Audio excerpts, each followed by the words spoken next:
تو حضرات میں یہ عرض کر رہا تھا، اچھا ہاں حضرات پہ ایک بات اور میں بتا دوں، ہم عام طور پہ ہم خواتین کو اور بچوں کو جو ہے وہ نہیں سکھاتے۔ اس کی ایک وجوہات ہیں، ہم سمجھتے ہیں کہ بچوں کا جہاد یہ ہے اور ان کا کام یہ ہے کہ وہ اپنی تعلیم پر، اسپورٹس پر، فٹنس پہ، اس پہ توجہ دیں، ان ٹچ رہیں، اچھا جو بھی انہیں اچھا لگے وہ سنیں، اپنے اسکول کالجز میں، محلے میں وہ حسن قرأت اور نعت خوانی میں حصہ لیں۔ اس کے علاوہ ایام اعضاء میں جہاں مجالس میں جائیں، جو کچھ بھی ہے وہ پڑھیں، کچھ نہ کچھ انہیں آنا چاہیے پڑھنا، لیکن وہ اپنی توجہ تعلیم پر مرکوز رکھیں، اس لیے کہ چونکہ ہم یہ چاہتے ہیں کہ آپ اپنے کرائے سے جائیں، آپ ٹرسٹیوں بانین مجالس کے لفافوں کے محتاج نہ ہوں۔ اگر آپ کے پاس علم و ہنر، دیکھیے علم و ہنر کے بعد اگر آپ بے روزگار رہتے ہیں تو یہ سسٹم کی خرابی ہے، معاشرے کی خرابی ہے، لیکن اگر آپ خود ہی علم و ہنر سے جو ہے وہ نابلد ہوں یا اس سے جو ہے وہ محروم ہوں یا اس میں کمتر یا کمزور ہوں، تو پھر اس میں معاشرے کو کوئی الزام یا دوش نہیں دیا جا سکتا۔ لہذا ہم چاہتے ہیں کہ آپ علم و ہنر سے آراستہ ہوں، آپ سول، آرم اور اس کے علاوہ ویسے یعنی آپ شعبوں میں جائیں اور آپ معاشرے میں سماجی معاشی طور پر مستحکم ہو جائیں، تاکہ جو ہے وہ اپنے کرائے سے آپ جا سکیں اور خدمت کو اللہ تعالیٰ اور معصومین علیہ السلام کی خوشنودی کی خاطر استعمال کر سکیں، اور ایک اچھے پھر آپ وعدے کی پابندی بھی کریں گے، پھر آپ جا بھی سکیں گے، پھر آپ وعدہ خلافی نہیں کریں گے، پروفیشنلزم نہیں ہوگا، کمرشلزم نہیں ہوگا، اور آپ کو بہت سارے یعنی دیگر فوائد حاصل ہوں گے۔ اس لیے ہم چاہتے ہیں کہ بچے جو ہیں وہ اپنی تعلیم پہ توجہ دیں۔ دوسری بات یہ ہے کہ اور مطالعہ بھی کریں، ہر طرح کا مثبت تعمیری، علمی، ادبی، تاریخی آپ ضرور مطالعہ بھی کریں۔ کوئی مطالعہ اور علم و ہنر کبھی بھی آپ کو جو ہے وہ یعنی ضرور فائدہ پہنچائے گا، کبھی رائے گا نہیں جاتا ہے۔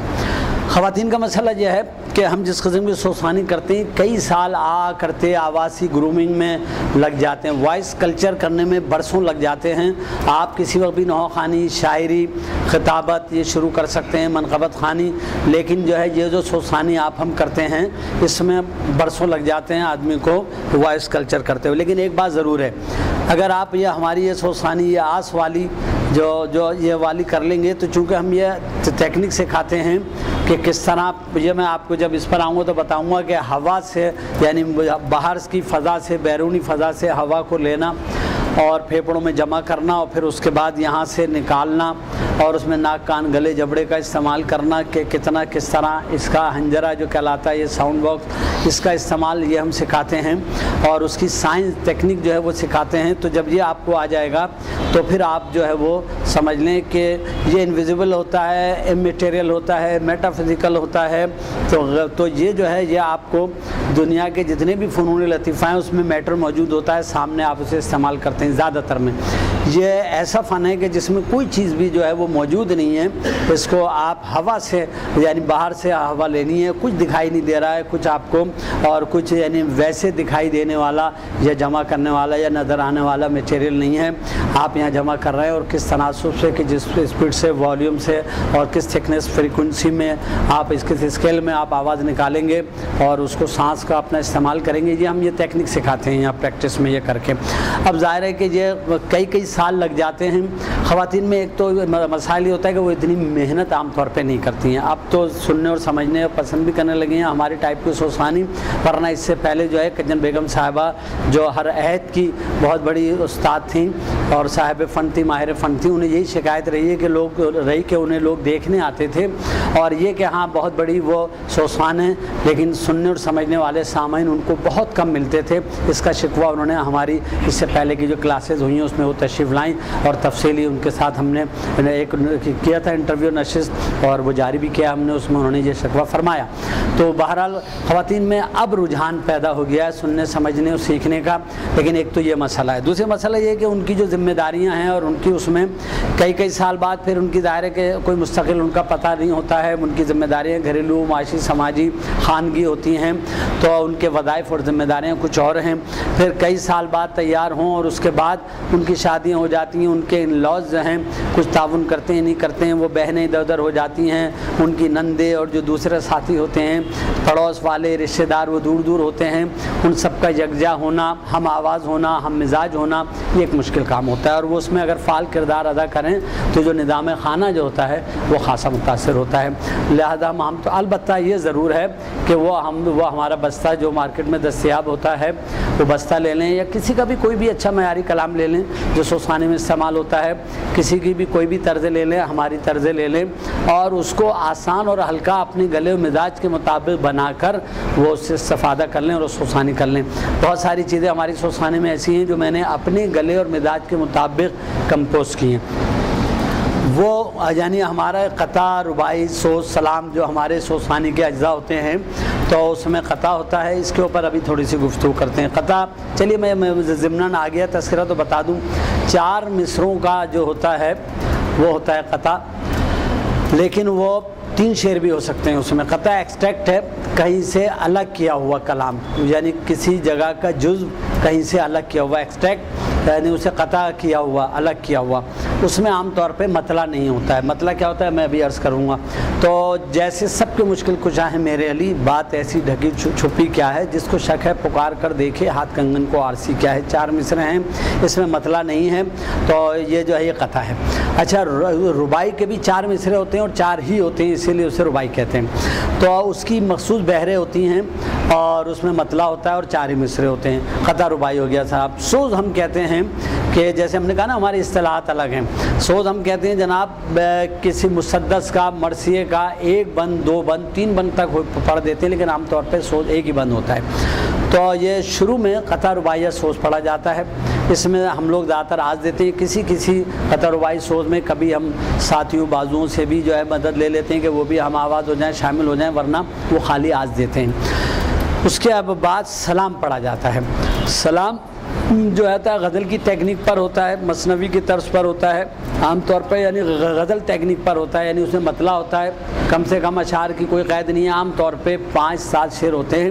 خالی اگر اس میں تعریف اور توصیف اور مدح و ثنا ہو تب تو وہ کہلاتا ہے جناب وہ منقبت، اور اس میں اگر بیان مصائب ہو، چاہے ایک ہی شعر مصائب کا آ جائے منقبت میں، تو وہ سلام ہو جاتا ہے۔ 5-7 شعر عام طور پہ ہم لوگ پڑھتے ہیں، اور اس میں سب شروع میں آج ضرور ہوتی ہے اسٹارٹنگ میں، اس کے بعد جو ہے وہ سب تقریباً 7 پڑھتے ہیں۔ جو انترا جسے موسیقی زبان میں کہتے ہیں تو وہ سمجھ لیں اگلا شعر، تو اس میں ہم جو ہے وہ پہلا مصرع یعنی مطلع کے بعد جو ہوتا ہے تو اس کا مصرع اولا میں عام طور پہ وہ خود ہی جو سوسخان ہوتا ہے، سر لیڈر جو ہوتا ہے وہ اس کو وہ پڑھتا ہے، اور بقایا دوسرے مصرے میں سب ساتھ لگتے ہیں۔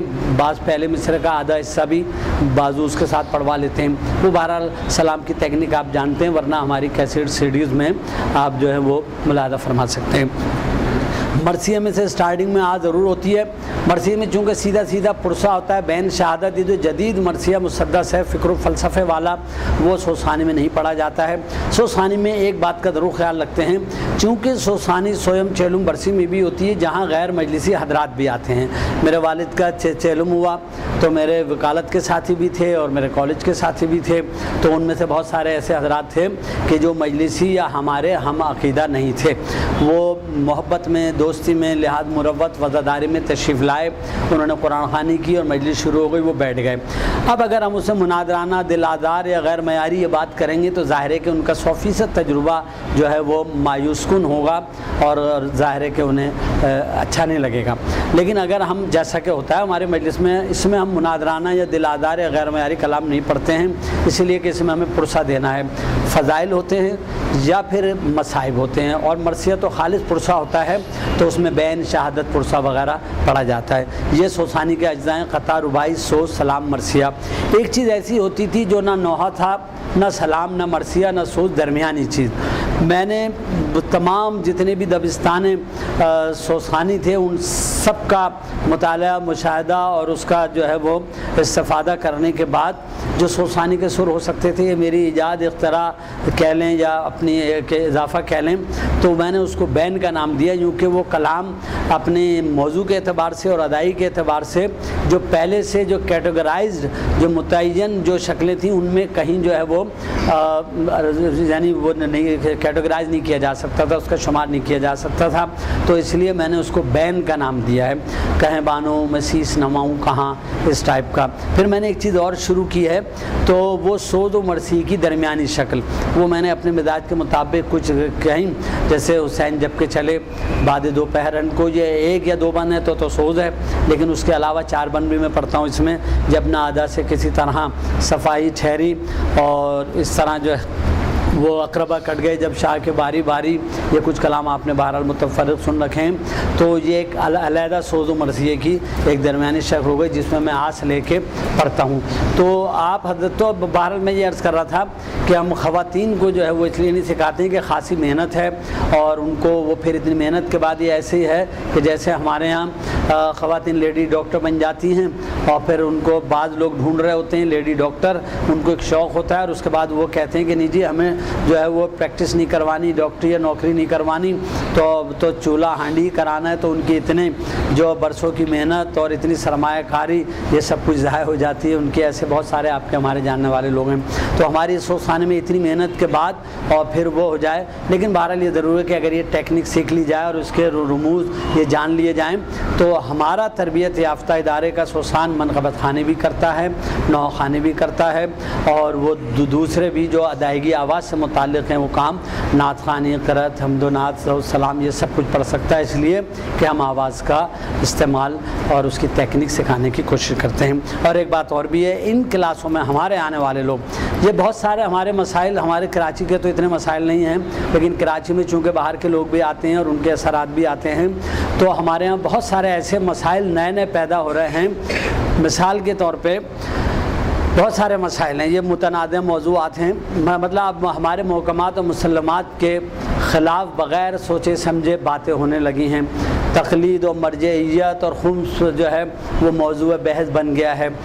چند وکلاء کے غیر ذمہ دارانہ رویے کی وجہ سے وکلاء اور نظام خمس جو ہے وہ متنازع ہو گیا۔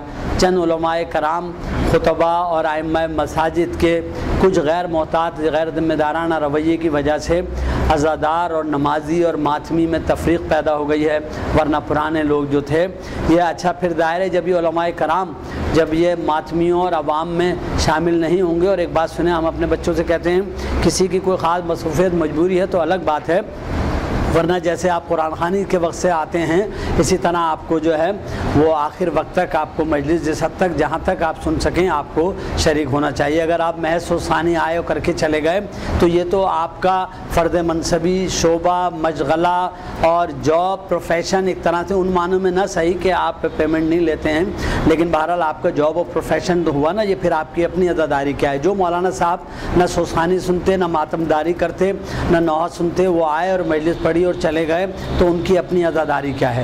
تو اس لیے جو ہے آپ جو ہیں وہ یعنی یہ کریں، اور بحمدللہ ہمارے ادارے کے اس کے کراچی کے باہر تو لوگ الگ ہیں، لیکن 100 سے زیادہ بچے اور 30 سے زیادہ ایسی نوجوان پارٹیاں ہیں کراچی کے ہر ٹاؤن میں، جو کسی ہدیے، نذرانے، نخرے، ناشتہ، پروٹوکول، اخبار میں نام دینے، اور جو ایک سب سے بڑی خوبی ہے ہمارے یہاں انفرادی، کہ آپ ہمارے کسی بھی، یہ آپ ناظرین کے لیے یہ بات میں کہہ رہا ہوں کہ آپ ہمارے کسی بھی ساتھی کو بلائیے اور پھر آپ کہیے کہ صاحب معاف کیجیے گا، یہ جو ہے وہ بڑے بھائی صاحب نے فلاں سوسان کو کہہ دیا تھا، تو ہم یہ سمجھتے ہیں کہ ہم اپنی غرض کی خاطر مولا کی خوشنودی اور ان سے اجر و ثواب کے حصول کے لیے اس خدمت میں، جس سے کوئی نہ ملے، آپ اپنے پرانے سوسانوں کو، محلے کے رشتہ دار جاننے والے سوسانوں کو دعوت دیجیے، اور جسے کوئی نہ ملے وہ ہمارے ان ساتھیوں سے، ہم سے رابطہ کرے، ہم بشرط دستیابی حاضر ہیں، اور ہم ہر علاقے میں ہم نے ایسے سوسان مقرر کیے گئے، بازور بستہ موجود ہوتا ہے، مجھے جب فرصت مہلت ہوتی ہے میں چلا جاتا ہوں، ورنہ اس علاقے کے بازو ساتھی ہمارے یہ فریضہ پورا کر دیتے ہیں، اور یہی ہمارے خواہش اور یہ ہمارا مقصد تھا، جس میں ہم بہت حد تک ماشاءاللہ کامیاب ہو گئے ہیں، اور آپ نوجوان تشریف لاتے ہیں، آپ کے اہل خانہ، آپ کے بزرگ، آپ کے والدین قابل قدر ہیں، لائق تحسین ہیں کہ وہ آپ کو اسپیئر کرتے ہیں، آپ کی سرپرستی و رہنمائی فرماتے ہیں۔ 30 سے زیادہ ایسی نوجوان پارٹیاں ہیں جو کسی ہدیے نذرانے کے بغیر اس فریضے کو سر انجام دے رہے ہیں، اور تکنیکی روایتی سوسانی اب ماشاءاللہ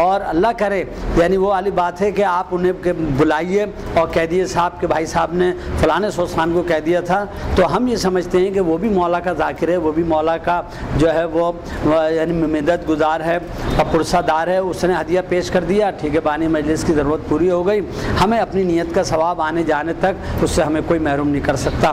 لیکن افسوس جب ہوتا ہے جب یہ بد انتظامی یا مس مینجمنٹ اس طرح ہو جائے کہ کسی جگہ تو کوئی معلومات یعنی اس کی نااہلی یا ہوکے یا ہول دلے پن کی وجہ سے 3 سوسخان پارٹیاں موجود ہوں اور کہیں ایک سوسخان بھی موجود نہ ہو اور مجلس میں جو ہے وہ بے کیفی اور بے تنظیمی ہو یا بد نظمی ہوں، تب افسوس ہوتا ہے۔ لیکن اس کا طریقہ کار یہی ہے کہ آپ جو ہیں وہ یعنی آپ ٹھوک بجا وقت کی پابندی کریں، وعدے کی پابندی کریں، وقت سے پہلے پہنچیں اور پوری مجلس میں بیٹھیں، اور ہمارے زیادہ تر سوسخان ساتھی اور ہمارے بازو اسی طرح کرتے ہیں اور کرنا چاہیے۔ تو یہاں ہمارے یہاں ایک اچھی بات یہ ہے کہ ہمارے یہاں یہ مسائل یعنی اگر علماء کرام سے میری گزارش ہوتی ہے کہ وہ جو لاکھوں روپے عزاداری میں خرچ کر رہا ہے وہ خمس نہیں دے سکتا، صرف یہ باور کرانے کی ضرورت ہے کہ خمس جو ہے وہ حق امام ہے اور صحیح جگہ خرچ کیا جائے گا۔ لوگوں کو شکایت یہ ہوتی ہے کہ لینے کے اجازے تو یعنی سب کے پاس ہیں، دینے کا اعلان اشتہار کہیں نہیں ہوتا کہ مستحق مومنین و سادات کی نشاندہی کیجئے، ہمارے پاس دینے کا بھی ہے، یہ شکایت ہو جاتی ہے لوگوں کو۔ دوسری بات یہ ہے کہ جو خون بہا رہا ہو تو وہ جو ہے وہ 2 رکعت جو سائرات ماتمداری کر رہا ہو اسے 2 رکعت نماز پڑھنے میں کیا اسے ہے، بس بات یہ ہے کہ ہمارے علماء کرام یہ جو ہیں وہ اگر شامل ہو جائیں، وہ خود بھی عزاداری کریں، ان عزاداروں کی حوصلہ افزائی کریں، ان کی رہنمائی کریں، اور تو یقیناً جو خون بہا رہا ہے، جو لاکھ روپے خرچ کر رہا ہے، اسے یہ بتائیں کہ امام نے جہاں آپ کو ہمیں یہ کہا کہ جب پانی پینا یا کھانا تو پھر وہ جو ہمیں یاد کر لینا، تو انہوں نے وہاں وہ جو کہا جاتا ہے کلم الناس علی قدر عقولہم، لوگوں سے ان کی عقلوں کے مطابق کلام کرو، تو آپ کو انہیں پتہ تھا کہ شاید ہم مجلس اور نظر و نیاز کے موقع پہ انہیں یاد رکھیں گے، تو انہوں نے اپنی بہن سے فرمایا کہ وہ وقت ایسا تھا کہ جہاں آدمی حواس سے یعنی اس طرح ہو جاتا ہے کہ شاید واجب نماز بھی یاد نہ رہے عام آدمی کو، لیکن اس مقام پر ہمارے مولا اپنی بہن سے کیا کہہ رہے ہیں کہ مجھے نماز شب میں فراموش نہ کرنا۔ تو آپ یہ سمجھ لیں کہ اگر یہ بتا دیا جائے کہ ہمارے 2 ہی ائمہ تھے کہ جو اعلانیہ طور پر شہید کیے گئے ہیں اور وہ دونوں جو ہیں وہ سجدے میں شہید ہوئے ہیں، بقایا کسی کو زہر دیا، کوئی قید خانے میں، کوئی زہر سے شہید ہوا، کوئی جو ہے وہ غیبت میں ہے، لیکن یہ کہ جو اعلانیہ 2 شہید ہوئے ہیں ہمارے ائمہ وہ دونوں ہی حالت سجدہ میں ہوئے ہیں۔ یہ بات اگر بتا دی جائے تو یہ جو علی اللہ نصیری اور شہادت ثالثہ یہ مسئلہ الگ ہے، شہادت ثالثہ کا جو قائل ہیں اور جو سمجھتے ہیں وہ پڑھ لیں، جو استحباب پہ قائل ہے اور جواز رکھتے ہیں، جو نہیں قائل ہیں وہ نہ پڑھیں، لیکن اس مسئلے میں جو ہے وہ کسی کو یعنی وہ نہیں کرنا چاہیے، پڑھنے یا نہ پڑھنے والے اس مسئلے میں انتشار افتراق پیدا نہ کریں۔ اور اسی طرح نصیری اور علی اللہ کا کوئی جواز نہیں ہے، ان کے لیے ایک الگ موضوع ہے، ضرور مجھ سے بات کریں، لیکن بات یہ کہ علماء کرام کا اصل ہدف اور موضوع یہ ماتمی حضرات ہونے چاہیے، وہ ان کے ساتھ شریک حال ہوں۔ ہمارے مرکزی جلوسوں میں یہ میں نے تجویز پیش کی اور انشاءاللہ قریب عمل درآمد ہوگا کہ تمام مقامات پر مرکزی جلوسوں میں علماء کرام ائمہ مساجد اپنا دستہ لگائیں اور تمام صاحبان بیاض کو انجمنوں کو دعوت دیں اور کہ وہ وہاں آ کے ان کے اپنی دستیابی اور سہولت کے مطابق دوران جلوس ایک نوحہ آ کے وہاں پڑھ جائیں تبرکاً۔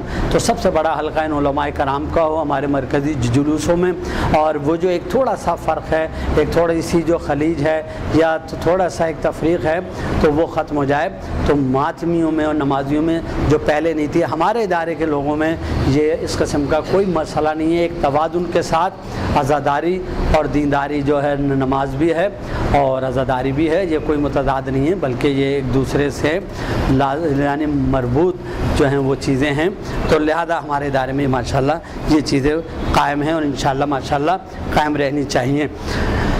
اچھا جناب، کچھ ضمنی موضوعات ہیں وہ پھر کبھی انشاءاللہ ہم جیسا کہ میں نے عرض کیا کہ ہماری سوسخانی کو 2 حصوں میں تقسیم کیا جاتا ہے، کیا جا سکتا ہے، بلکہ کوئی بھی صوتی علم و فن ہو اس میں ایک چیز ہو گئی جناب شاعری اور ایک چیز ہو گئی ادائیگی۔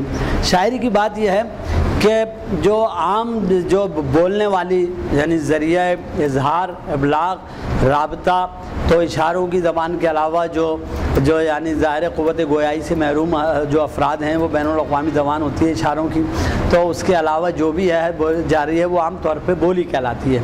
ٹھیک ہے جی، کوئی بھی. اچھا، بولی اور زبان میں کیا فرق ہے؟ زبان اسے کہتے ہیں کہ جس کے حروف تہجی ہوں، قواعد ہوں، رسم الخط ہو، جیسے اردو ہے، سندھی ہے. ٹھیک ہے جی. اچھا، جس کے اپنے حروف تہجی، قواعد، رسم الخط وغیرہ نہ ہو تو اسے بولی کہتے ہیں. جیسے پنجابی سرائکی ہے، پشتو ہے، سیلو پشتو ہے جسے ہم پشتو کہتے ہیں. تو یہ جو ہے، یہ پشتو ہو یا سرائکی پنجابی ہو، یہ بولی ہے. اور یہ جو ہے یہ یعنی فارسی، عربی، اردو، سندھی، یہ سب زبانیں اس لیے کہ رسم الخط رکھتی ہیں اپنا، اور اپنا حروف تہجی رکھتی ہیں، اور قواعد و ضوابط رکھتی ہیں. تو بولی اور زبان میں یہ فرق ہے. اچھا، زبان میں بھی ہر طرح کی بات ہوتی ہے جو کسی قاعدے، قرینے کی پابند ہو، اور جس میں کوئی پیغام و بامقصد ہو، تو اس کو ادب کہتے ہیں. اور ادب کو دو حصوں میں تقسیم کیا جاتا ہے، ایک نثر اور ایک نظم. نثر کی پھر بہت ساری داستان ہے، ناول ہے، اور اس میں پھر افسانہ ہے، افسانچہ بھی ہو گیا ہے. تو اس میں پھر سوانح ہے، کردار نگاری ہے. یہ نثر کی مختلف شکلیں ہیں. اچھا، لیکن وہ ہمارا موضوع نہیں ہے، ہمارا موضوع ہے شاعری. اچھا، اصناف شعری یا شاعری، اس میں بھی دو حصوں میں تقسیم کر لیتے ہیں. ایک ہو جاتا ہے حیت و ساخت کے اعتبار سے، اس کی فارمیٹ کیا ہے، اس کی شکل کیا ہے فنی طور پر. اس میں ہم اسے کہہ دیتے ہیں صاحب قطعہ، جیسے میں نے عرض کیا 4 مصرے، 6 مصرے، 3 شعر. اور اس طرح رباعی 4 مصروں والی، اس کے مخصوص بہریں ہوتی ہیں، ہم نے اپنے بستے میں دیا ہوا ہے.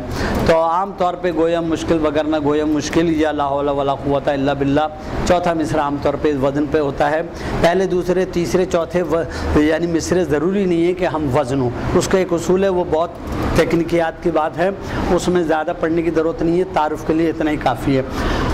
اس کے علاوہ جناب مثنوی ہوتی ہے. مثنوی میں پہلا جو ہے وہ سمجھ لیں کہ ردیف قافیہ ہوتا ہے. میں ردیف قافیہ کے بارے میں ابھی بتاتا ہوں، بلکہ پہلے ردیف قافیہ بتا دیتا ہوں. رزق کہتے ہیں اینٹ کو. مصرے کے آخر میں، شعر کے آخر میں، یعنی مصرع ثانی کے آخر میں جو لفظ ان چینج سیم جو آ رہا ہے اور جو ریپیٹ ہو رہا ہے ان چینج، تو اس کو کہتے ہیں جناب ردیف، یعنی اینٹ اپنی جگہ سے جو ہلتا نہیں ہے. اس کے پیچھے آنے والے ہم الفاظ جو یعنی ہم آواز جو الفاظ ہوتے ہیں جو تبدیل ہوتے رہتے ہیں، ان کو قافیہ، اس کی جمع قوافی ہوتے ہیں. جیسے مثال کے طور پہ منتظم کعبے کا آپ پہنچا صفائی کے لیے، اے بتو اب اور گھر ڈھونڈو خدائی کے لیے. اس میں کے لیے جو ہے، کے لیے ایک مرکب لفظ ہے، کمپاؤنڈ ورڈ ہے کے اور لیے، ہے نا، لیکن ہم کے لیے کو ایک لفظ سمجھ لیتے ہیں، کے لیے. اب یہ سمجھ لیں کہ کے لیے اس میں یعنی وہ جو ہے ریپیٹ ہو رہا ہے، تو یہ ردیف ہو گئی. ردیف 1 لفظ، 2 لفظ، 3 لفظ، 4 لفظ، 5 لفظ، یعنی اتنی بھی ہو سکتی ہے. جیسے بغور سن لے زمانہ حسین ایسے تھے، بقا فنا کو بنایا حسین ایسے تھے. حسین ایسے تھے جو آ رہا ہے نا، تو یہ کہ کہلاتی ہے جناب ردیف. اور بنایا اور زمانہ، تو یہ ہم آواز الفاظ ہیں. اچھا، عیسیٰ موسیٰ، اسے جو ہے یا مقصورہ وہ کہتے ہیں، وہ جیسے تو یا الف مقصورہ یا مقصورہ، تو عیسیٰ موسیٰ کربلا اور سامرا جو ہائے حفظ ہوتی ہے، یہ ہم قافیہ ہیں. تو یہ الگ ڈیٹیل موضوع ہے، اس میں ابھی نہیں جا رہے. تو آپ یہ سمجھ لیں کہ ہم آواز الفاظ جو ہیں وہ جو ہے وہ قافیہ ہوتے ہیں، جو ردیف کے پیچھے آ رہے ہوتے ہیں. پہلا شعر جو ہوتا ہے، جو عام طور پہ یعنی 2 میں مصرع، ایک میں مصرے کو مصرع یا کہتے ہیں، یا فرد بھی کہہ دیتے ہیں، شعر کو بھی فرد کہہ دیتے ہیں، بیت بھی کہہ دیتے ہیں. لیکن بہرحال ایک مصرع جو ہے 2 مصروں پر مشتمل ایک شعر ہو گیا. اور شعر میں جہاں ردیف قافی دونوں مصروں میں آ رہے ہیں اور شروع میں آ رہا ہے، اسے مطلع کہتے ہیں. شاعرانہ جہاں آدمی اپنا نام استعمال کرتا ہے، ایک ہوتا ہے اس میں علم، جیسے کسی کا نام ہے مرزا اسد اللہ، تو یہ اس کا یعنی اس میں علم ہے، یہ اس کا نام ہو گیا. پھر اس کے بعد جو ہے اس کی عرفیت ہو گئی کسی بھی وجہ سے، مرزا نوشا، یہ ان کے جاب عرفیت ہو گئی، جو ہمارے آپ کے یہاں بھی ہوتے ہیں. تیسری چیز جناب ہو جاتی ہے کہ لقب، جو یعنی آدمی خود اختیار کرتا ہے دوسرے لوگ بھی دے دیتے ہیں. اور اسی طرح ہوتا ہے خطاب ہمیشہ سپیریئر اتھارٹیز یا عوام دیتے ہیں. پھر ایک ہوتا ہے قلمی نام جسے ہم تخلص کہتے ہیں. عربوں میں کنیت بھی ہوتی ہے. اگر یعنی پیدا ہونے والا نومولود اگر یعنی بچہ ہے تو اس کو ابو طالب، ابو ذر یہ رکھ دیتے ہیں، یہ ہمارے یہاں نام بھی ہوتے ہیں. اور بچی ہے تو ام سلمہ، ام فروا وغیرہ وغیرہ. تو اس طرح جو ہے سمجھ لیں کہ یہ کنیت کہلاتی ہے. کنیت بن بھی جیسے محمد بن قاسم، تو یہ ابن یا ابو جو ہے یہ کنیت کہلاتی ہے. اور جو نسبت ہے اور بقایا جو ہے اس میں وہ جو ہوتا ہے قلمی نام، اور جو تخلص جیسے انہوں نے غالب رکھا تو یہ قلمی نام جو ہوتا ہے، یوں کہ نام ایک مجبوری ہوتی ہے، عرفیت ایک مجبوری ہوتی ہے. خطاب و لقب بھی بعض اوقات غیر اختیاری ہوتا ہے، مجبوری ہوتی ہے، اچھا برا دونوں ہو سکتا ہے.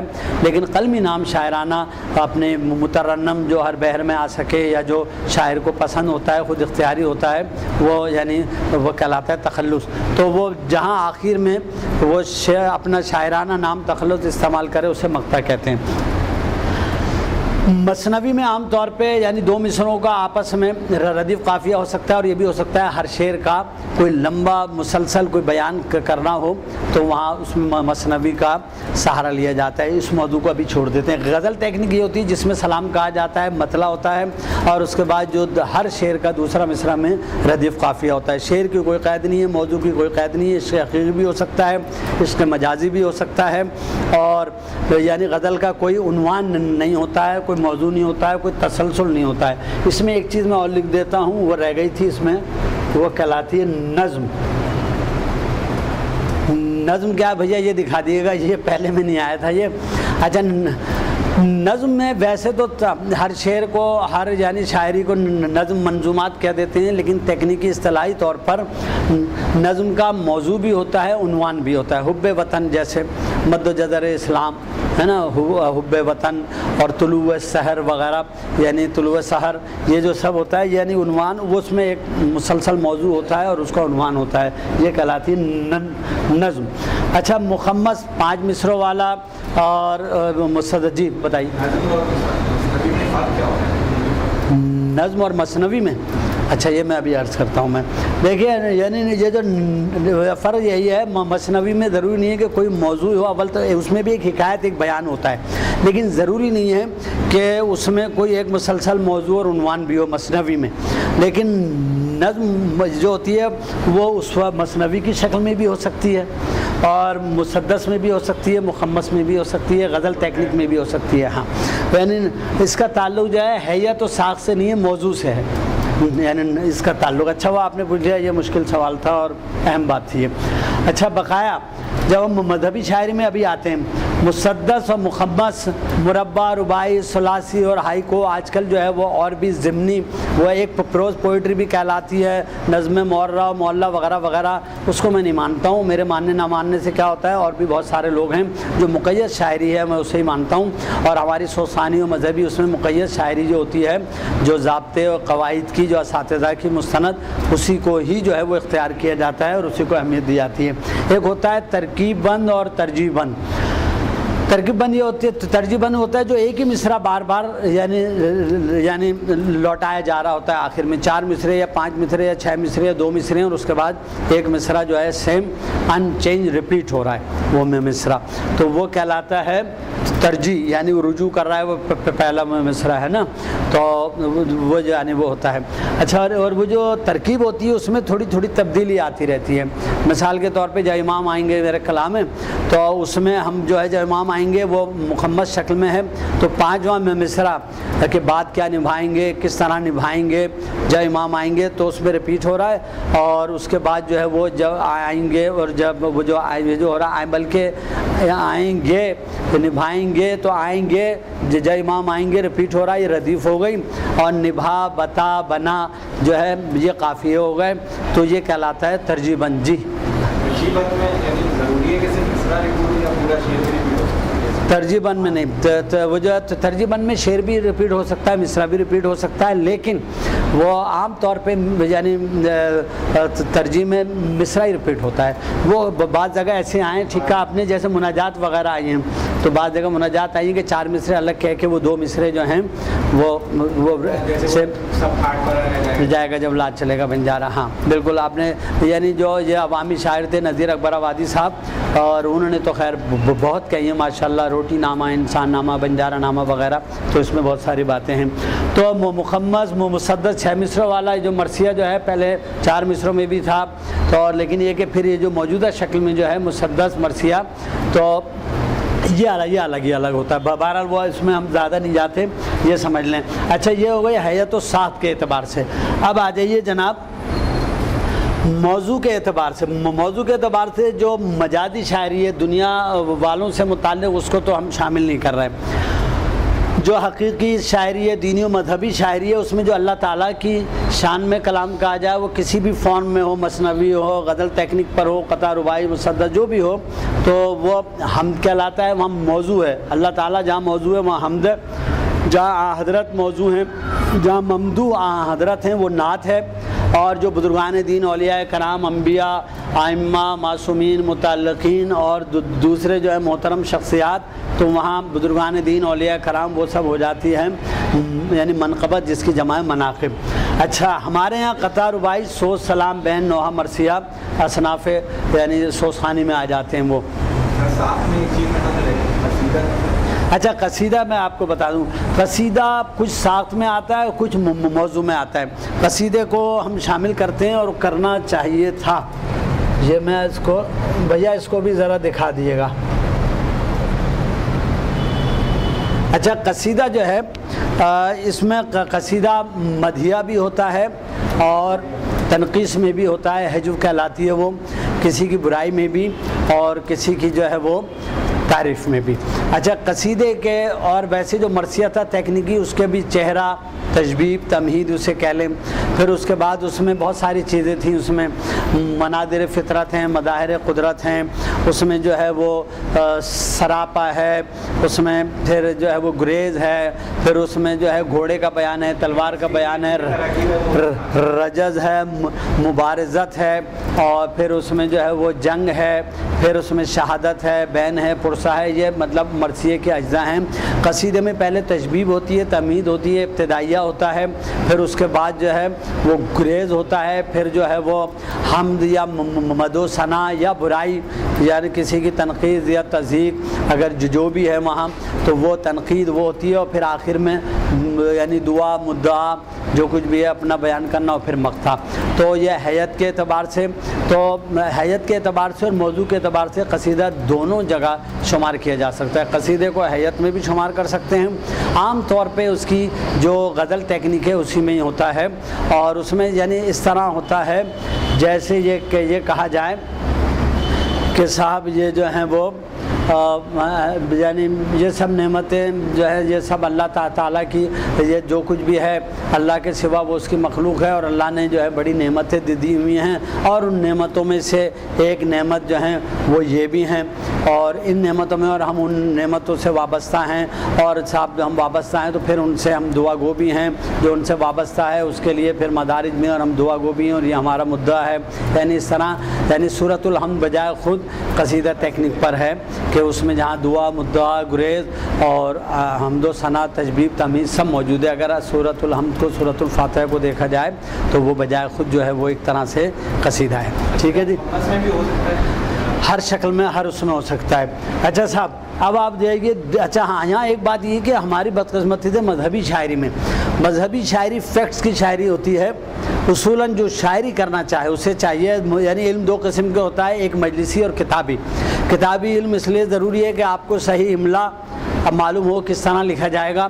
مجلسی علم اس لیے ضروری ہے کہ آپ کو اس کا تلفظ معلوم ہو. یہاں بہت سارے الفاظ ادھر ادھر ایسے آئیں گے جہاں آپ کو محض کتاب میں تو یہ لکھا ہوا پتہ نہیں یہ صحیح تلفظ مسمن ہے، مزدس ہے، یا یہ جو ہے کیا ہے، یہ رمول ہے، حزوج ہے، کیا ہے، یہ آپ کو نہیں پتہ.